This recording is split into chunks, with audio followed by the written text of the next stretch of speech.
Alright everybody, good evening, Professor Bobo here, and welcome to my first cast. This is Heroes Lounge, North America Season number 1. We are in round number 1, and I am joined tonight by my co-caster, Philip. Philip, how are you tonight? Hey, I'm doing fine.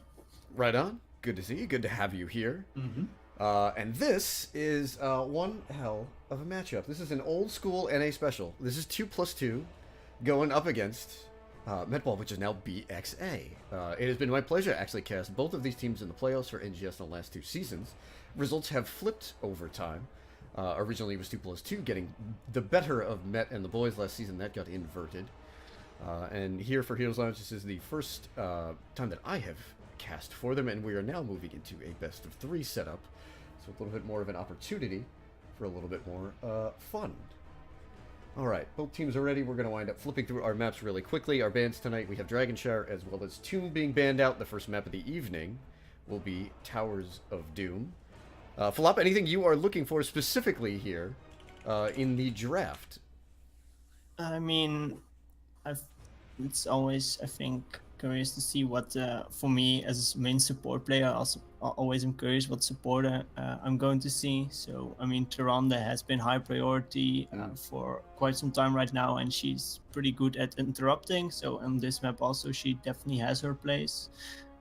So we probably will see that. Also, I'm always curious about Mal'Ganis because I've seen quite some games here in week 1 of the Heroes Launch. I've also casted some, and for some reason Mal'Ganis has always been quite a high ban or even pick priority. Yes. And I'm still not sure where he fits in. Right on. Mal'Ganis is a little new. We don't have too much data on him. However, for tonight, we're going to go ahead. We'll load up a little bit of that data from NGS Season 5. This being the amateur scene, we will reference the AM League data. First pick for Towers of Doom is going to go over to BxA, the map choice of McNulty and 2+2. When we get the Tyrande band out immediately, makes sense. Tyrande exceptional on virtually every map, but really more so Towers than many others. I get a Samuro band. We'll throw up the Tyrande stats there on the bottom of the page. Samuro, a game-breaking hero. If you have a Samuro player, it forces a lot of pressure onto your opponent. This is being Towers of Doom, one of the more popular Abathur maps and one of the more popular supportless Abathur maps. Samuro gives you the ability to put pressure on the top lane very, very easily and very quickly, which can oftentimes make up for the lack of body pre-level 10. And then we see the Garrosh ban coming out. So, of course, high priority on tanks is currently Diablo and Garrosh at the moment. So, seeing one ban out is pretty reasonable. So, I expect Diablo to go either or first pick or in the first rotation for sure. And then we see Blaze ban, which is dominating top lane for quite some time. And there's the Abathur. I was about to say, a few heroes made it through. Abathur, Maiev, and Diablo really jumped to mind. Genji does as well, as always. But the Abathur is the first pickup here. And again, actually, do not expect this to be Abathur with another support. I hope, and potentially looking forward to the supportless comp. Genji and Diablo are immediately picked up on the other side, as 2+2 will move into the response to the Abathur. We kill you. Bringing the Diablo Genji combo. Yep. Also denies a very important facet of the Abathur comp. There is now one clone target removed. There's Maiev and Mal'Ganis. Yeah, that's interesting. I hear the bits are ringing. Shout out to the Famblue Space Hat. Thank you very much. Maiev, the other sort of S-tier hero. Maiev and Blaze are the most typical parts of early ban phases here, as we're getting into a period in which a lot of the open div and amateur league teams are now, starting to solidify rosters a little bit and start to build towards the open div, which will be back in about 2 months, I think. Let me get the Grey Man ban. Some other pieces that can fit with the supportless Abathur comps. You can always run Junkrat and Tracer all come to mind very much so here. Tracer providing the sort of solo target kill pressure, and then Junkrat being able to just sort of sit and clear. Yeah, Greyman, of course, is very good at sieging, so especially on this map, getting a tower and being able to defend it is huge. And then we see the Haka, which is like the global, which can match like Abathur. When we go to more of the late game, he can match make up for the soak that might be lost when fighting. Jaina Kane maybe here? Ooh. Ooh. So we're going to get a stateside VTC, and now we get the Lucio. I've been waiting to see this. Lucio is known to have been just skyrocketing up the meta here in the off-season, and he's moved from really a hero that had no place really before the season, and now we see him getting pulled and picked up in the first set of the evening. In one of the first Div 1 games. Right on. Yeah, so Lucio, if people don't know, Lucio got a little bit of a buff recently. So some of his talents, but also just a base buff of like his speed increase, along with some other number tweaks, and that has, which you already mentioned, like skyrocketed his pick rate just in general. Yes. And we're not going to get the supportless Abathur comp, but if you have to bring a support, bring the best one. You bring the Kharazim. I do like to see this pick up a lot of opportunity for some isolation and whatnot. Penguin, co-caster, who that? Falop is a member of HeroesLounge. Falop, why don't you tell the fam who you are? I'm a co-caster for HeroesLounge. I started like at the end of last season. Also, you might hear a little bit of an accent because I'm originally from the Netherlands. All right. But I'm currently for a few months in America, so right that's why I'm now casting for. Very cool. Happy to have you over here. So a couple of neat bits of draft. We get the Mal'Ganis. We also do get a Kharazim for Setat. Love to see it. Raynor and Jaina balancing out these compositions. Again, I'm hoping for support list, but all right, Kharazim, that's fine. I'll willing and accepting of a game in which we do get the monk. So to counter out the global pressure from Abathur, we do get ETC, who's going to take a little while to come online before he really starts to get the wave clear sort of required. But I do expect once we get to 7, and especially once ETC starts to stack and get towards his later game scaling, he'll do much better in that off lane. Evasion will be playing the Abathur for BxA, something to keep an eye on. Anything else here in the draft jumping out to you, Falop, early in this set? I mean, I'm very curious how the Lucio plays out. He was never really picked because he was just pretty squishy and not able to deal with lockdown as efficient. Of course, he's a pretty nimble hero himself, so can they catch him or not? Especially with like Maiev and the Mal'Ganis. If he gets targeted, he will pretty much be blown up pretty easily. So I think a lot of burden is on the Lucio also because he drives these rotations, because they can now try to out-rotate and try to make up for the Abathur on the other side. So I think there's a lot of going on with the Lucio. All right, well, now on to the teams for 2+2. The Captain McNulty, a longtime tank player, now hopping onto the Jaina. Interesting, buddy. Like to see it. Heartbreaker is going to be playing the Genjo Virtuoso on ETC. Mason Blaze, excuse me, will be playing the Genji Heartbreaker on the Lucio. And Tithel will be playing the Dibbles. Yeah, and on the other side, we have Evasion on the Abathur. We have Vader on the Mal'Ganis. And then we have the Maxorian on the Maiev. Setat is on the Monk. And lastly, Matt, the Captain, is on the Raynor. Trying to keep an eye on this early Mal'Ganis build. We're going to start things off with Vampiric Aura. I think that's pretty common talent I've seen throughout this weekend. Connects. Diablo getting a ton of pressure, and Tithel actually has to use Devastating Charge to get out there. On the backside, Vader with a good bit of pressure on Jaina. One more hit from Felclaws ought to do it. First blood goes over to BxA, and it is Jaina going down. Yeah, that was pretty early on aggression, and they get the kill, so I mean that's pretty nice for them. And due to Abathur, they don't really make lose too much choke because they have now 4 people in bot lane, while 2+2 has Genji and ETC split off. Oftentimes, these comps with Abathur as a part of them can lack in CC, but clearly Mal'Ganis makes up for that through Felclaws and then obviously the Night Rush.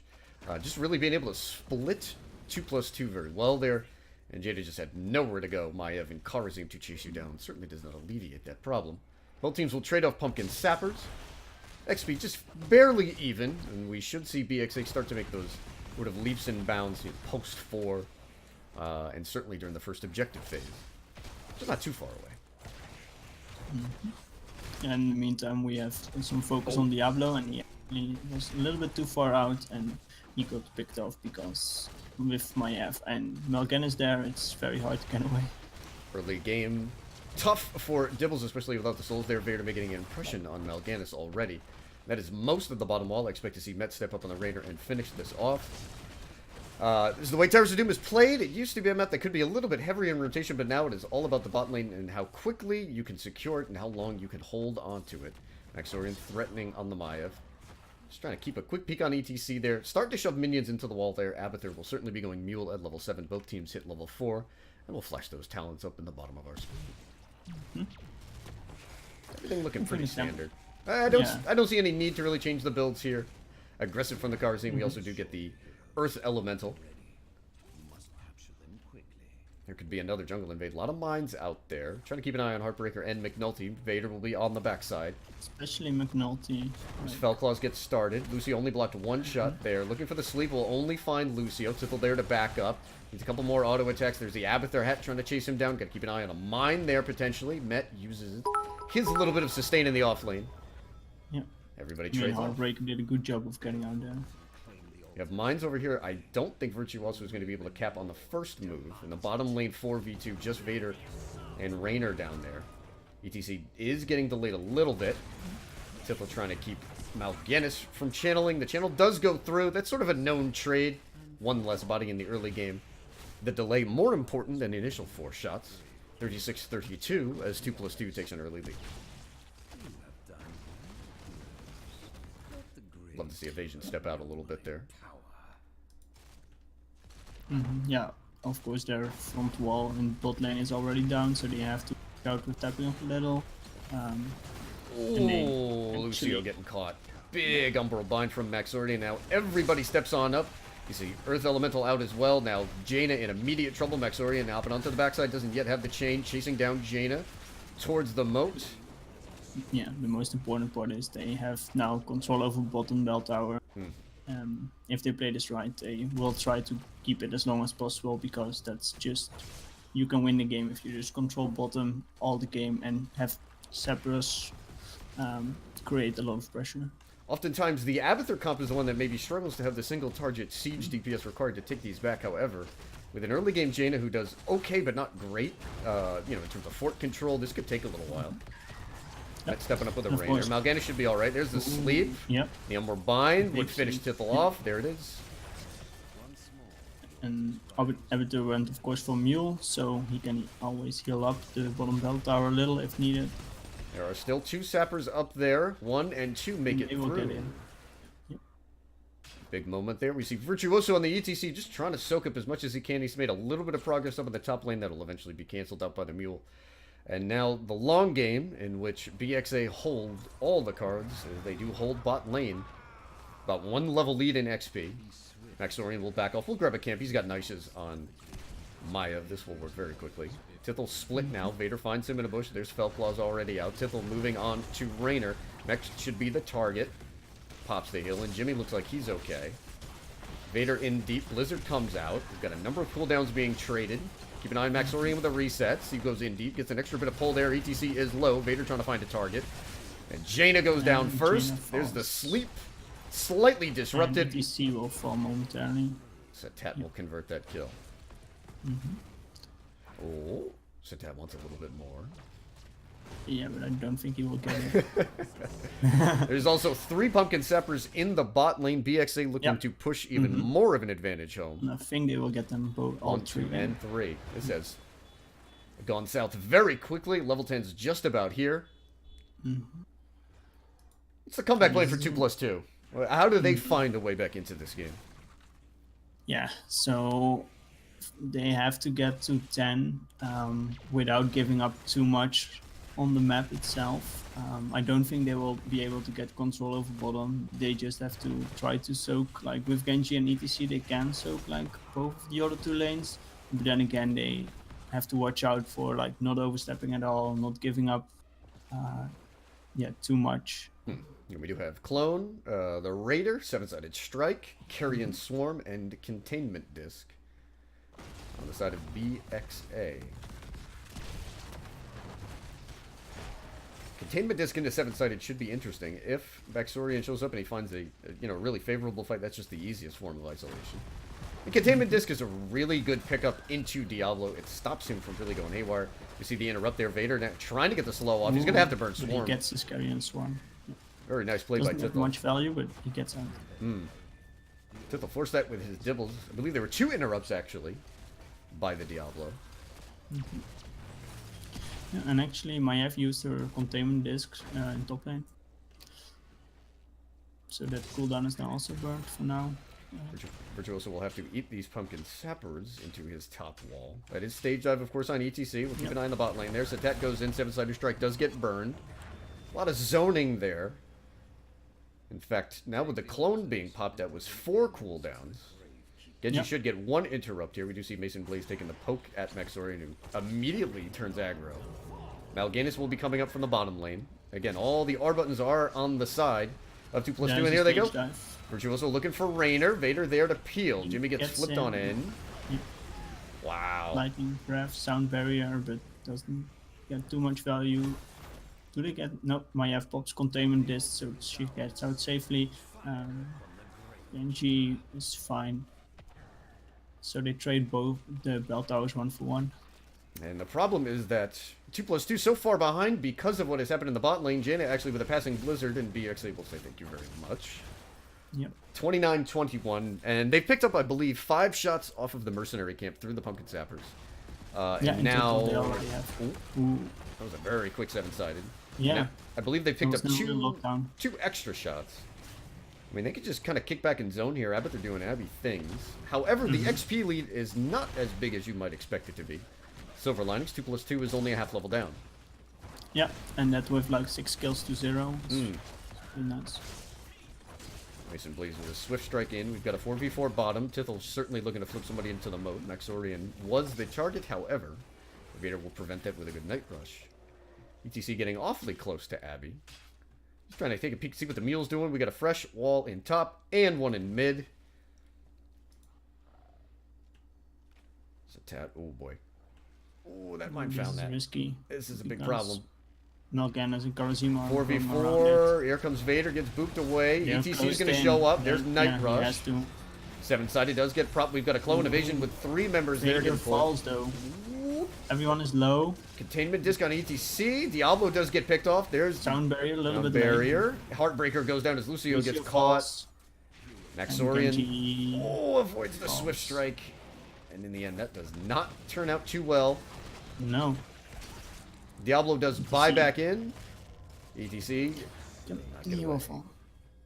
Yeah, so, well, they started off pretty well because they got Mal'Ganis, but in the process, everyone got pretty low because Raynor was putting out damage, Maiev was getting quite a lot of resets there, and because they were all so low, they were just picked off 1 by 1. Soundberry came in, maybe a little bit too late, I don't know.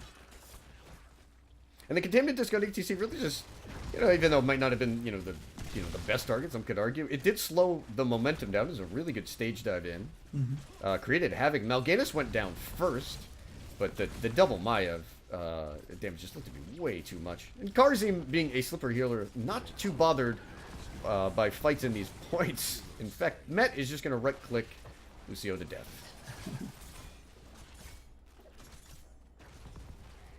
Oh well.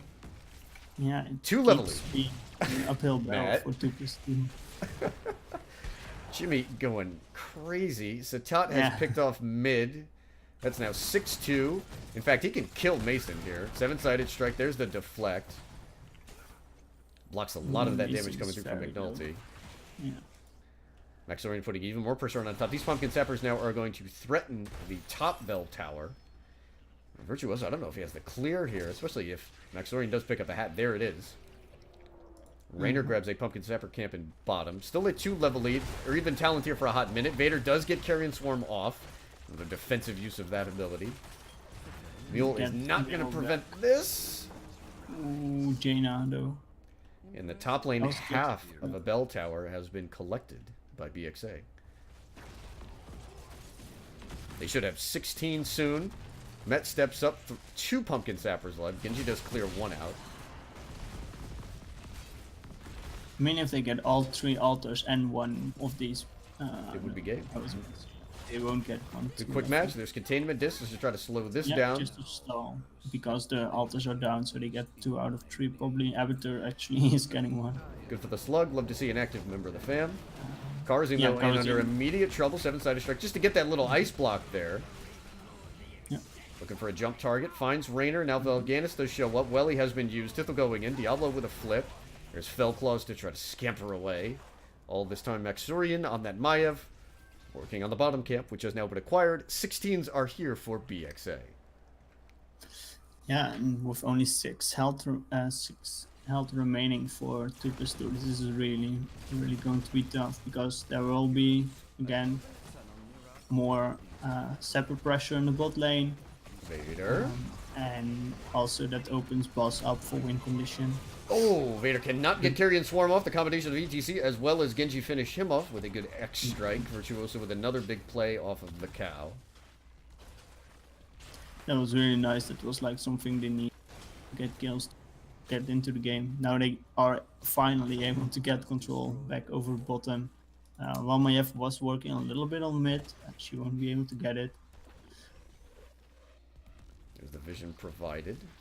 And they will have 16 and only be like 3/4 of a level behind. So even talent. So they just have to watch out to not lose a big team fight, and they might be able to come back to this game. Satat with a nice little win there, drawing the Welly out 46 seconds before that cooldown will go down. There's actually a big window here where a play can be made. 7-sided strike does have to get burned. Satat will dash out.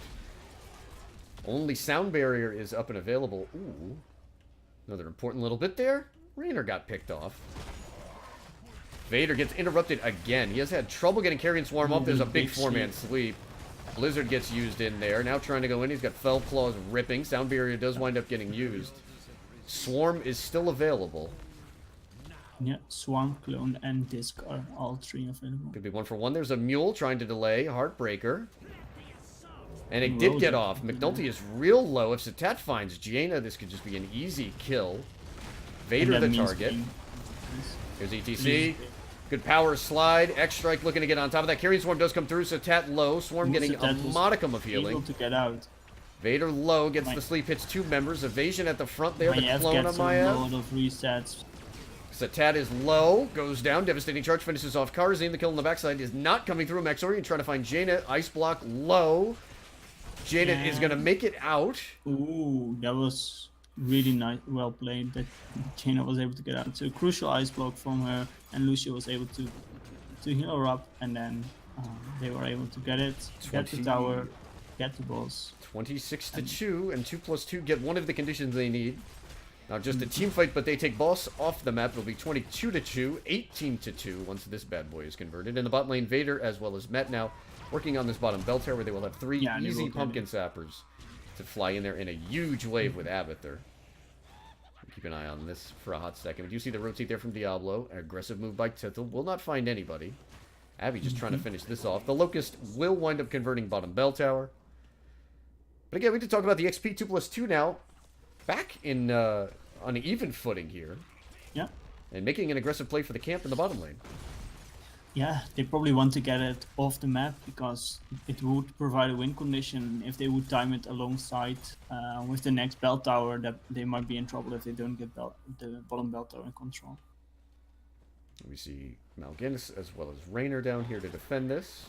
All 3 of them will go through. It will just cost BxA a tower. However, we do get the combo of Abathur as well as Maiev in the top lane that will finish that off. Satat in the mid lane putting a little bit of pressure on ETC, so the map will stay asymmetrical. It will be 5 shots to 3.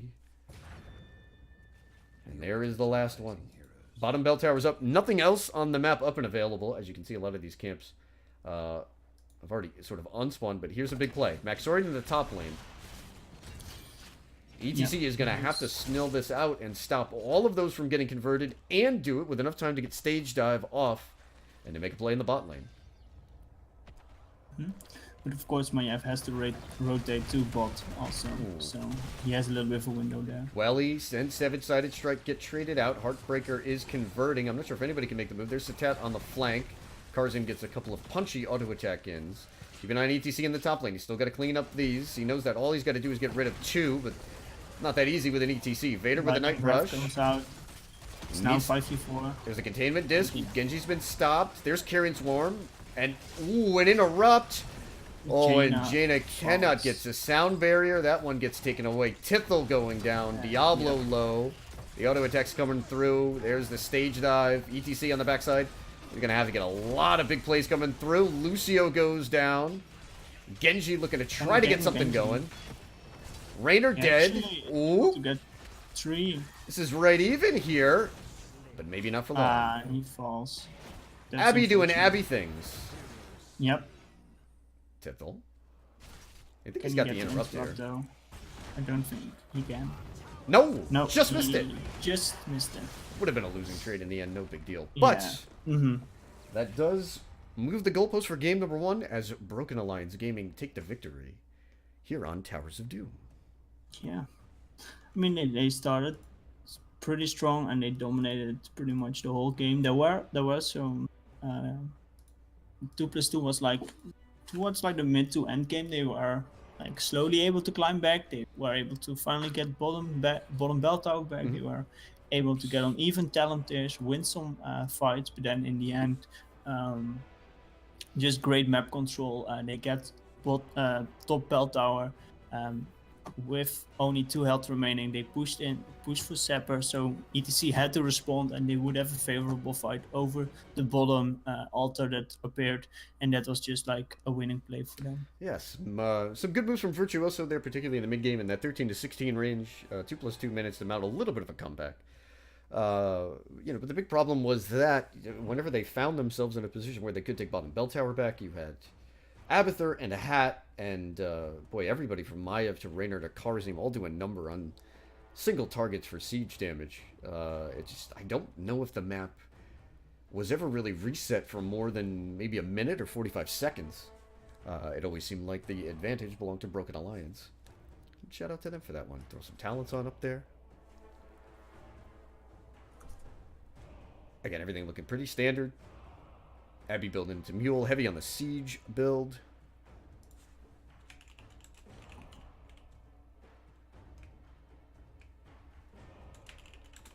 There we go. Alright, Bobo getting us updated. We'll have a lobby up shortly. Thank you guys for joining me. I'm your caster, Professor Bobo, here with Full Up tonight. Broken Alliance Gaming picking up a victory in game number 1. We gotta go ahead and get game number 2 set up. Alright, let's throw up our map selection screen, updated for current events, if you will. 2+2 has chosen to, once again, go with the map pick. And they will take us to Volskaya Foundry. Again, just a quick refresher, Dragonshire as well as Tomb of the Spider Queen were banned out. Yeah, I gotta be honest, I don't really see anything in draft that I would say needed to be changed. A lot of it was execution, a lot of it really was the early pressure, particularly the Mal'Ganis. He put a lot of pressure on the backline and separated Diablo in a couple situations where he went down. We had one early kill when Jaina got split in the jungle. And just again, you give Abathur an inch, and he will take a yard. In fact, he'll take a couple of towers in that game. The ETC adaptation from 2+2 was a good move. I understood what they were trying to do. Trying to pick up that offlane soak, but ETC just had no siege damage. It just doesn't have the ability to pressure Abathur in either of those lanes.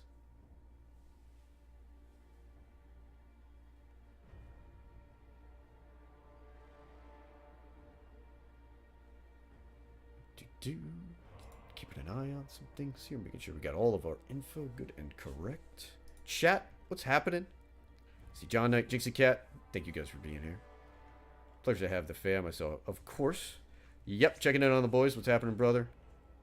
Thank you for the bits. Blue Space Hat, much appreciated. Here in the lecture hall. Teams are moving into lobby. We'll be set soon. Yeah.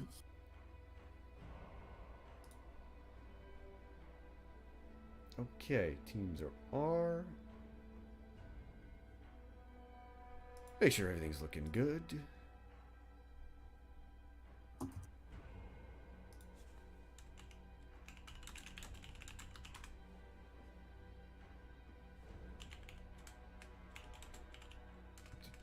We'll be with you guys 1 second.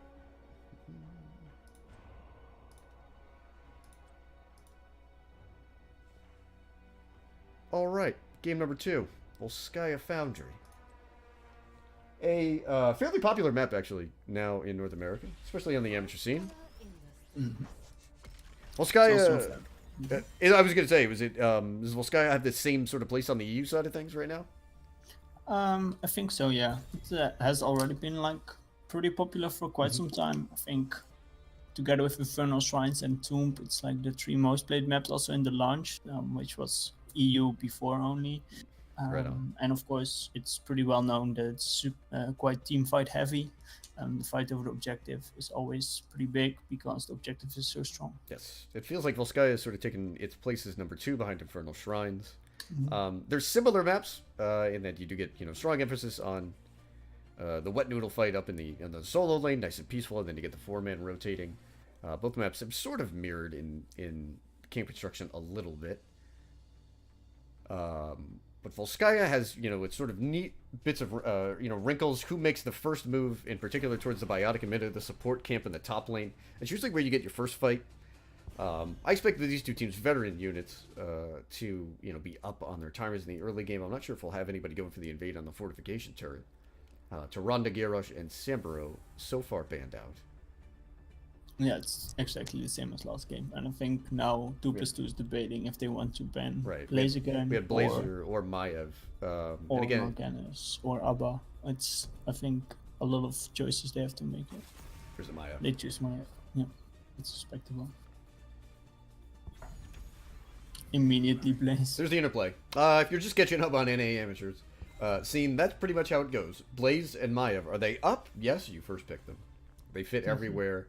We haven't seen too much of main tank Blaze, but he's on the way.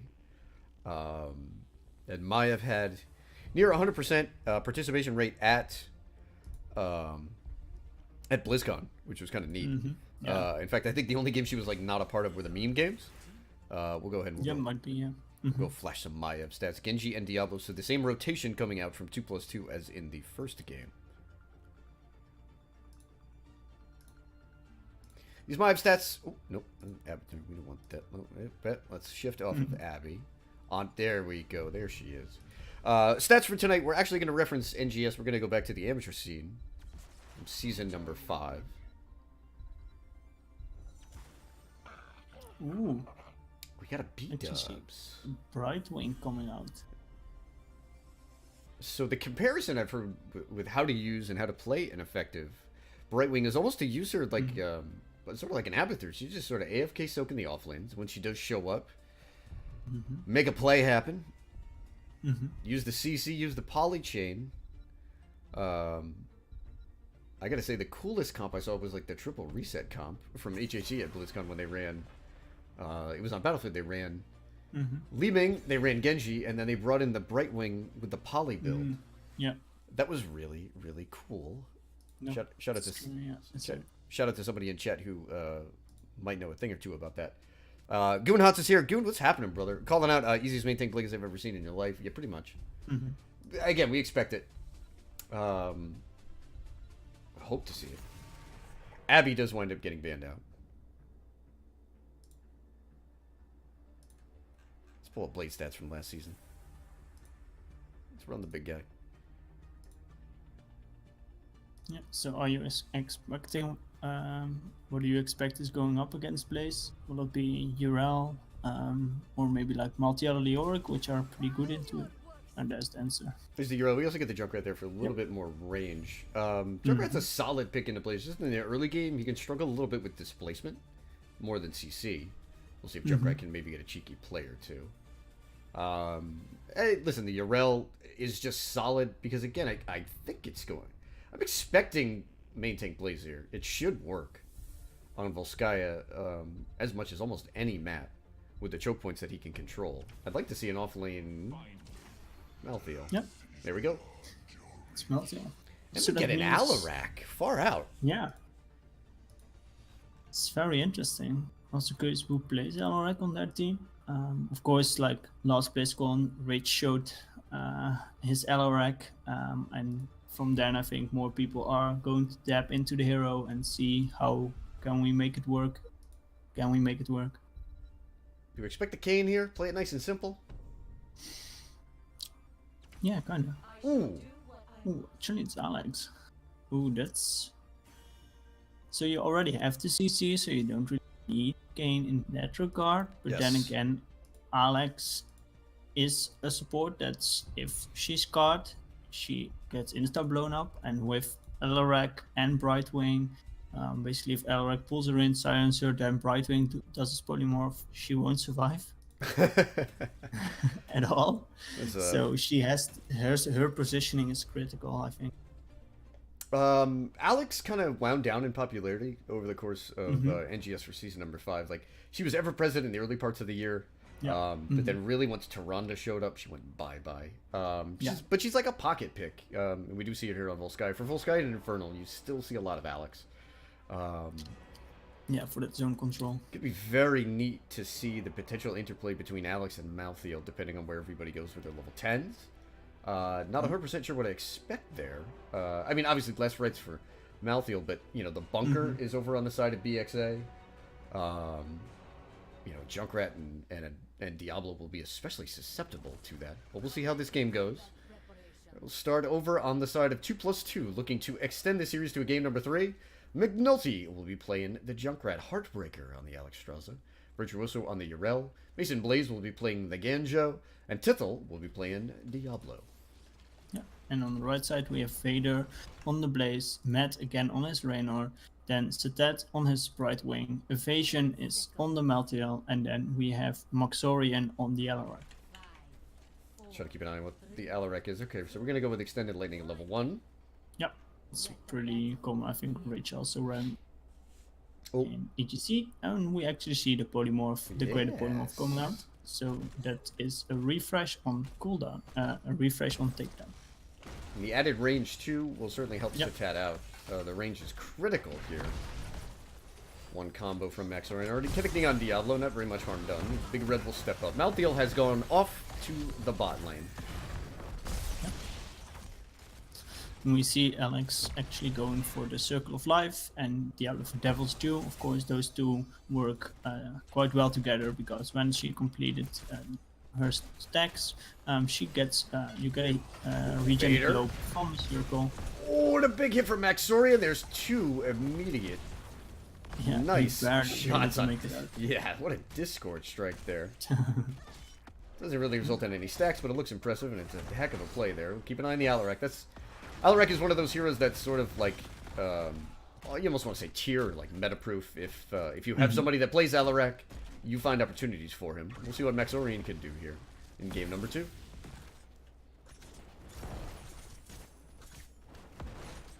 For first fortification turret will be picked up by 2+2. In response, Met and Vader will respond. We'll move over to the other side of the map for BxA. Okay, usually the first team fight is over the support camp. If they decide to, yeah, it's quite up to it. Like if you know you have stronger early game, you might go for it. But also a lot of Junkrat being there on the side of 2+2 would, you know, not surprise me if they would prioritize it a little bit.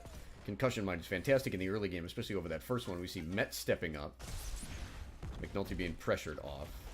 On the flip side, you do have 5 members of BxA. They want this bad boy.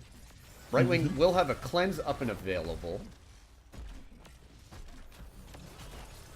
5v5. Dibbles is standing on it. This one should be over soon. Diablo on the point. There's a concussion mine. Nobody can move on in there, but Tithel has a long way to go. Has not picked up the turret yet. But he actually falls. And Vader picks up the emitter. Yep. XP over to 2+2, but the rewards go over to Broken Alliance. Ooh, near miss. 4s are here. We'll flash our talents on the bottom of the screen. Again, looks like Maxorian is going to be building into the Lightning build. Keeping an eye on Brightwing. At level 4, we go with Dream Shot. Getting a little bit more DPS output for Setet on the B-dubs. I mean, it's basically more range and also cooldown reduction, and that means if you hit good skews, you get more healing. So definitely great demo. Mason Blaze holding onto a biotic emitter. Excuse me, Vader. Actually, he picked up the emitter. Vader had the fortification turret. Tithel and Met standing on it in the middle here over control point A. Trying to keep an eye a little bit on the bottom there. Evasion and Virtuoso looking to trade out. Maxorian's going to be under a bit of pressure there from Tithel. Genji looks like he will get the early clear. Satet stuck up there for a hot minute. Yeah, but Satet can just go in when needed, so he should be fine. There Vader he comes. slides out. There's Now Pop it's- Pyromania. Dragon Queen gets popped. That's an early one. Brightwing has teleported down. Maxor, you're stepped up. BxA 5 for wants. 5 right now. Yeah, and they just want no part of this. And really, the dragon gets popped at a 0% channel. Yeah, it's very early though. BxA in We the do lead still for have level 7. the heal impulse, so See Vader stepping up there. Diablo Nice barely gets combo. silenced. There's evasion on the offside. Malthael looking to get onto Diablo. Eats the jet propulsion. big stun Maxorian from stepping Blaze. up. polymorph. Bit of pressure from Yes. Genji, who has to swift strike over, but now the point winds up getting reset. BxA looking to finish this channel off 47-47. Level 7 will be here with the end of the next wave for 2+2. Yeah. Waiting to see if anybody made a move towards a turret. Met's going to be the person there. Mm-hmm. Vader In the needs- meantime, Blaze Ooh, good jet was able to propulsion. get out. It was nice. Yeah. There's another turret. 2+2 now will make the move. They've sent Urel already. Malthael getting a little bit of extra soak in the bot lane. Brightwing ready to teleport any second here. Mm-hmm. Diablo has to watch out a little. Watch that concussion mine. It actually helps out a little bit. Satet finds Yeah. himself in a bit of an easier spot. The target is Dibbles. You see the silence go up. Discord strike applied. Now evasion chasing down Diablo. And there is the first kill on this point. Second kill overall. Very quick execution by BxA. Ooh, Vader. Ooh, With a righteous hammer by virtue of it. Vichu also has to However- look out, so I think he will. Yeah, he will fall. Yeah, he got polymorphed and then he was not able to escape there. Nice chase down from evasion playing the Malthael here. And the first Trig Glove Protector will head on over to BxA. They'll slap the Nintendo Power Glove on the front wall here in mid. Mm-hmm. And then probably move over to top, get that wall, Yes. get it well, That, and prep it for the next one. This is the old Volskaya shuffle there. Pick up your first objective. Look to do as much damage as you can on both walls. The real key target here should be the well. Setting ourselves up for the next objective. It's a fairly healthy Trig Glove Protector with 30 seconds left. And nearly level 10. In fact, the tower and the well should do it. Yeah, it will. Evasion It off in means the they bot can lane. try to be a bit more aggressive and push this in. Trying to keep an eye on both spots. The fort will go down. In the bottom lane, Evasion just 1v2ing. Rather casually with Malthael. He does have last rights. Genji's going to show up here. He should trade out for a Diablo any second here. There it is. He gets it and he falls himself. Yep, exactly what you said. Mission accomplished, though. One stack on last rights. No reset on Diablo. He was up at 94 souls. And the catch-up I mean, I XP think, will I help think to that's boost it a little. actually better that he was not fully stacked yet because death times is still fairly low. So Yep. he just. It's better. BxA But will they pick up get- this support Yeah. camp up in the top lane here. And, I mean, listen, you got a little bit of a window where 2+2 can get an even talent fight. You expect to see them make, a hard invade here? What's the play, particularly before 13 for 2+2? I mean, I think they just have to either force like push with this camp or just try to invade their siege camp because when the next objective rolls out, it will be around level 13 for BxA. So there will be a tough fight. So I think they have to just do something before and just try to force BxA in an awkward spot. But actually, it's BxA that's trying to make a play here. And they There's try the to go slow for from Junkrat, Blaze. which I think they will be able to get him. Exorian He used should his finish concussion this. mine. He doesn't have 13, so can't choose it too Yeah. freely. He hit the first concussion mine looking to get away, but without Ripper Air and that extended Yep. range. McNulty not long for this world. Good bit of chase down there. You see the slows from Blaze. I guess you could call it a slow. Everybody's calling it a root these days just to sort of highlight how absolutely annoying that is. That's the level 4 talent on Blaze. Oil Dispersal just upping that bad boy. 13 to 11. Just taking a quick check-in on our heroics. For BxA, we've got Bunker. We got Blink Heal, Last Rites, Counter-Strike. And we've got Rainer's Raider. Yeah. On the flip side, yep, Riptire, X-Strike, APOC, Ardent Defender, and we do see the Lifebinder. Yep. So Lifebinder and APOC. Ooh, Tizzle looking to get the engage here. Riptire to back it up. Evasion might be the target right now. It should be a nice bunker. Ate a little bit of the damage from the Riptire, however, Brightwing was looked like primed, ready to go, and Evasion hopping into the bunker. Yep. Looks like it broke the teleport. But probably for the better here. I don't think BxA certainly minds that didn't come through. Yeah, for sure. I mean, the bunker was just in place, and now Brightwing can soak a little bit longer. Vader wants it. There's the jet propulsion. He gets the unstoppable, and the oil slick and Junkrat goes down. Huge jet propulsion. That concussion mine means nothing. And now the polymorph. Yep. There's another big jet P. Rights. Diablo goes a flying. Urel's on the backside. She will not be there for very long. Everybody's stepping up. Evasion actually taking this right now. Malthael does not like. Alright, there we go. The big hits coming from Vader. Jet propulsion from Blaze doing a lot of work. Setting everything up in that Brightwing, that little mini poly build, if you will. You get the, the reset at level 1. We've gone for a lot of Dream Shot talents here. A little bit of added mobility and Blink Heal. Blink Heal does look like the stronger Brightwing heroic for competitive. Yeah. Mobility in the burst tail in there. It's pretty strong. And also it's able for Brightwing to position himself around, so... Evasion might need a little bit of help there. There's the cleanse from Brightwing. Yep. Maxorian steps up. There's wow, nice 2 hits on the Discord strike. He's at only a $108 on the sadism. Blaze hanging out in top lane. The Firebat taking a little chill pill. 13's nearly here.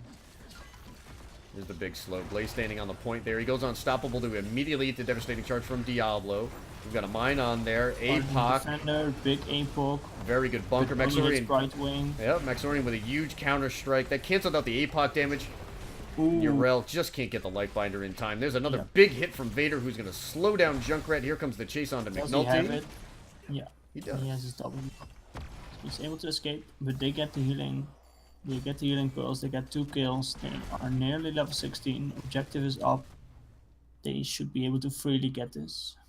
New habits coming through from Blaze there. Vader ate the devastating charge. Put him in a position to lay down the law. Alright. 16, 13, 9 kills to 1. BxA are actually going to be able to threaten a keep in the top lane here with the Triglav. They have already eliminated bottom. Bottom fort. Maxorian has to be a little careful here. Expect to see a counter strike. He's got a conveyor belt behind him. Met trying to keep the rig alive. Let's see how many items they've got. We've got a support camp there on Brightwing. Vader has a fortification turret on his Blaze. Lane's been prepped pretty well. Looks like they're going to run it down top. I have also 1 turret from Genji. That's it. You think this keep stands here? No, especially not with the level 16 Terra challenge 2. And their big Blaze goes in, Polymorph comes out, Silence. This time though, Lifebinder is able to come in. Heartbreaker gonna pop Dragon. Still 20 seconds out. Dragon just to defend and try to get save the keep. If nobody falls here, this. So there we go again with Jane. The Triglav does a lot of damage. Only X-Strike and Riptire available. Kill potential is there. Art Defender not up for another 8 seconds. Triglav will step back up. Is almost out. Vader with the jet propulsion in. However, now he's in a spot of trouble. This Riptire should get big value. It knocks away Rainer. Satat is there to cover with the Brightwing. And it looks like BxA is going to be A-okay. Yeah. In fact, they might turn here. I mean, the big thing is the keep still stands. They had to use a lot of resources, but they were able to defend it actually, which is pretty huge. Small silver linings. 2+2 now. We'll have to figure out how to get to level 16. They're going to have about a level. And I think at this point in the game, it might be like 8, 9 waves between 15 and 16. I don't know. Somebody help me out in chat if you correct me if I'm wrong. Yeah, I'm also not 100% sure. Oh, McNulty just gets away. Ripper knocked him on the wrong side of the wall, but there was enough there. BxA will step up for the poke. We've got a little bit of lightning from Alarak. And then we've got Met on this Rainer stepping on up. He's got his little buddy sacrifice. Vader will wind up finishing that off with the oil spill. In the bottom lane, Satat just kind of hanging out on the Bright Wing, trying to prevent any counter siege there. Keep goes down. 2.5 level lead for Broken Alliance. Yeah, well, we saw a little Diablo and Urel. They invaded the third camp of BxA, so they got a nice little turret from themselves. So that was like really nice because they knew probably that the keep would fall regardless. So they picked up that turret, and now they, with this their own turret, they hold on to 3 turrets, which will definitely come in handy when the next protector rolls out, which might actually just be before 20. Which means it's an even down tier fight, so that could be huge. And we see support camp being prepped here. BxA are going to let this go. They've had Alarak on their siege camp during this time. But, listen, it's 18-16. This is one of the few even talent tier fights that 2+2 will take if you give them an opportunity. Yeah. We'll trade the biotic emitter for a bit of safety. And of course, Junkrat has to just constantly clear top lane, because otherwise catapults will eventually go to core. And usually we don't see this kind of pressure until after the 3rd objective, but this is going to be Point Clown Fiesta. Point C will be up next. And again, it's going to be very taxing, particularly on Junkrat, who you expect to be the person to clear. Does have Ripper Air, so he can kind of hop down a little bit. A little bit more effectively than many on a mount, but Brightwing is still hanging out. That's one Kata. There goes Junkrat. Supported by the camp, so he definitely has to clear it. Might be a little late for the objective, but it shouldn't be too much. Not only will it be late for the objective, he's going to have to actually just sit back and give up 20. They did find McNulty once, a little bit further out. Only, I don't know, about 2 or 3 waves and a little bit of passive soak away from level 20 for BxA. They put pressure onto Tithel. There's a Circle of Life. Ooh, Evasion gets a ton of damage, actually using Last Rites. Virtuoso there is now on the backside. Expect Brightwing to teleport in soon. But then Urel gets out of the Defender. That Dragon is in. Pack combo. Big Evasion. Big egg strike. Melteor falls. Concussion Mine splits the remaining members of BxA. Evasion has gone down. He has bought back in. No one can stop death at level 20. Yep. So, level 20 coming in huge for them. McNulty was trying to back because there are 3 catapults coming in top lane. So eventually someone has to back. They are fighting 17 versus 20, so they have to get a quick kill or they might just lose it. Also, if they lose this protector, they will go to core. Only Counter-Strike is available. Last Rites is going to be up in a couple of seconds. Tithel is just trying to body out Malthael. That's going to swing in a couple. There's the Riptire coming through. Genji trying to put more damage on the Malthael, who's been the target for most of this game. And now they have so long to go. Super low though, so she can't go in. There's Diablo. Souls are reset. However, the point now goes back over to BxA. Shield standing in the top lane. However, those 3 catapults have kept that wave pushed well in. Yep. Vader taking a look. Maxorian up to 128 on the Sadism. Question is, will they they still are far away from will they let the protector go and try to defend it? Probably lose bottom keep, but try to defend it at core.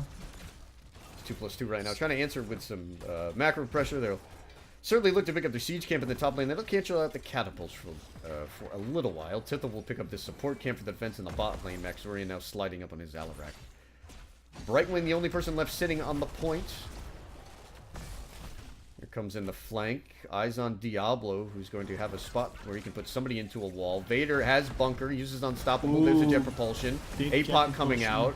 Keep an eye on Bunker. Alex using Lifebinder. However, Mason Blaze was eating a ton of damage. Genji trying to find a way out. There's another Riptire. Good damage there. Met coming in. Met under a bit of pressure. However, the Swift Strike doesn't connect. Oh, X-Strike gets through. Last Rites on a Genji. He dodges it. It'll be alright there. But Diablo falls there, actually. That's a full death. Yep. Yeah. And at the back, Maxorian picks up the Triglove. Vader will hop in on Blaze. And now we'll see where BxA want to go. Do they want to keep in the bottom lane? I'm not sure that they can really finish through top. It's still pre-20. 40 seconds before Diablo comes back. Yeah. Yeah, so this will be... BxA will definitely try to put this maybe to game, especially if they can find one other kill. Nintendo Power Glove gets slapped on the keep there. Met stepping up on his Rainer. Concussion Mine knocking everything out and about. It's not going to really matter. With 35 seconds left, this Triglove has already finished off bottom keep. 10 seconds before Diablo goes in. We'll see if they can find a kill. Yrel under pressure. Yrel and there gone. goes Yrel. And that's huge. That should be it. Yep. Step on up. Diablo has just come back.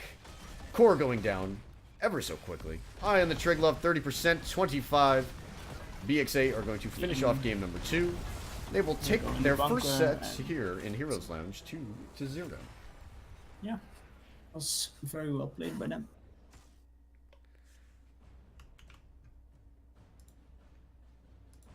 Okay. Update our overlays a little bit, get our stats updated as well. Congratulations to Broken Alliance Gaming. They take this set 2-0. I'm sure we'll be joined by Met in a little while. In fact, I'm going to throw this up in the interview room. Slide on up there. We will await Metball, who will certainly jump on in. Nice clean game from BxA. Clean games in both of them, in fact. Towers are doing, they're really under no pressure at all there. On Towers and here in Volskaya, much of the same. You can see that, I mean, they did an outstanding amount of hero damage. Fallout, what do you think of game 2 there for Volskaya? So, like, again, they pretty much were ahead for the whole game. Of course, they had like a really nice chain going with the silence from Elric, the polymorph, which is also kind of a silence. And of course, Vader playing out of his mind on the Blaze. Like, his bunkers were on point. He got some huge jet propulsions off, which like set up the CC chain. And then Maltiel could just finish mainly off with the last right. So it was just a really nice executed combo. And all the while, Matt was just sitting in the back and putting on constant damage with the Rainer. All right, I'm going to pull Matt in. Hello? There he is. Let me switch, hey, what's up? Let me switch this overlay up. We'll throw up numero trace. We are joined now by the captain of Broken Alliance Gaming. Good friend of mine, Metball. What's happening, brother? Nothing much. Playing HOTS. Right on, man. So for those who don't know, I've been casting these fine gentlemen all the way back since the team name change days. You guys have picked up BxA Gaming as your official sponsor, doing all the cool things. Just set the stage a little bit, man. Talk to us about BxA, the team and the sponsor, and what's going on with you guys here in Heroes Lounge season number 1. Yeah, so I have quite a few things. So, you always do. Always starts like that. That's how I do. That's good, man. So on BxA, for you guys, for no one, if you don't know, sorry, I can't speak. BxA, or Broken Alliance Gaming, they're an awesome organization that has picked up our Heroes of Storm team to, represent them. They're a great org. They have the most amazing people. They're always there to help the community, and they're overall just like, it's like the best experience I ever had with an org. So, props to them. And shout out to all the BxA fighting game players that are currently kicking butt in right on. DreamHack currently. They Very have multiple cool. people. Yeah, I think there's a lot of people actually that are like winning really high, like getting first place in all these big tournaments. So nice, man. DreamHack's a cool time. Yeah. Yeah. And that's a little bit, so, on Broken Alliance itself. And for the team of Broken Alliance, for the HOTS team, we are recently been running tryouts for kind of like 3 roles, and we're mixing it up here and there and seeing what we like. And recently, we officially picked up Vader. This is his announcement. Congratulations, Vader. Hey. He's known for a little bit. He's an awesome guy, like hands down one of the best personalities straight up I ever met. After everything, he's complimenting play. He's the most positive guy, and his play is overall amazing. So Vader, just want to congratulate you officially joining the BxA HOTS team. I know we're gonna go super far and open and beyond that, and welcome to the team. Very cool. All right, moving over to our matchup here. This is very early in the season. We're still trying to figure out the meta, and I want to highlight 3 heroes that we got to take a look at. We saw Mal'Ganis, We saw main tank Blaze, and then we did see Lucio. So, you know, what are some heroes, maybe not specifically there to BxA, but just in general, Met, that you've got your eye on as we start a new competitive heroes venture? Yeah, so with these upcoming changes, it's hard to really get a good like a look at what heroes might be good when those changes roll by. Mhm. But currently, as it stands, I think Blaze is really good. Yep. Yeah, we've been really liking him, how it feels overall. So that's kind of why we took that Blaze right away. I think Lucio is also really good. It's hard because I want to draft him more because I think he's awesome. But I think the support's overall in a really good stance. Like every support kind of has their niche area, so I think we have to mess more around with Lucio. Yeah. We've been liking him in scrims, and he's been like giving positive results. The problem is just there's so many different supports right now that are just good in different situations. Yeah, well, we talked about it. Like, we know that the Lucio's coming. It might take a couple of, you know, maybe nerfs to like 1 or 2 popular heroes, or maybe just some time to figure out like where he fits back in. Yeah, that's what I think as well. I mean, that could be kind of cool. Let's see. Then Mal'Ganis, you wanted an opinion on that? What do you think, man? I mean, Yeah, you're the DPS player. How does it feel having somebody charge in, go in mostly unscathed, drop 2 forms of AOE, And then use like a CC? Deckard ultimate on you. Right. That's really fun. How does that feel? I think the hero's pretty strong. I don't know. We have mixed opinions on him as a team. Like, I think he's really good. I'm not sure if he's first. I think he's first pick material, but I think you can still hold them to like the 2-3, or maybe a little later in the draft. Okay. Yeah, that's kind of how I stand on him. He's good, but I think he's counterable. How about that? We'll throw that there. Right on. Philop, any questions? Yeah. So I mean, you were already a little bit talking about it. Pretty much all supports are pretty viable, but what made you decide to go for Brightwing in game 2? Because especially like Fire might not be like the most map you would expect the Brightwing to come out. Yeah. So the reason why we're thinking Brightwing is pretty much what happens if anyone decides to walk into a team, may that be Yrel, Genji, Diablo. Instantly we can get a slow on Blaze, we get a stun, we get a silence all act, we get polymorph, and no Yrel ult's gonna keep that alive. And basically anytime any hero walked forward into us, it was pretty much they were forced to pop Lifebind or other resources, and then we just back off. And now we have this like 10-second recyclable kill combo of where we could just focus out a target and really one-shot it. Right on. I think we executed it kind of poorly last game, I'll be honest, but I think there was a lot of times where it actually worked really well.